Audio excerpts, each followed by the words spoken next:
ബഹ്റൈന്റെ തലസ്ഥാന നഗരിയിൽ പ്രത്യേക ഫുഡ് ട്രക്ക് സോൺ സ്ഥാപിക്കുന്നതിനുള്ള പദ്ധതിക്ക് അംഗീകാരം. ക്യാപിറ്റൽ ട്രസ്റ്റേഴ്സ് ബോർഡാണ് കഴിഞ്ഞ ദിവസം പദ്ധതിക്ക് അംഗീകാരം നൽകിയത്.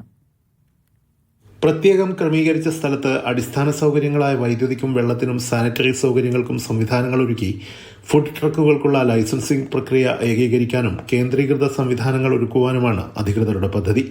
മാലിന്യ സംസ്കരണത്തിനും പ്രത്യേക സൗകര്യമൊരുക്കും.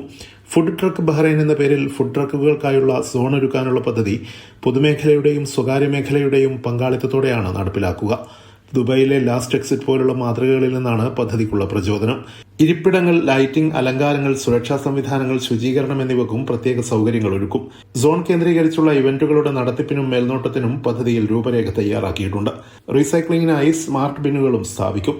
CCTV നിരീക്ഷണവും സിവിൽ ഡിഫൻസുമായി സഹകരിച്ചുള്ള സുരക്ഷാ സംവിധാനങ്ങളും പദ്ധതിയുടെ ഭാഗമായി ഒരുക്കും. Media 1, Bahrain.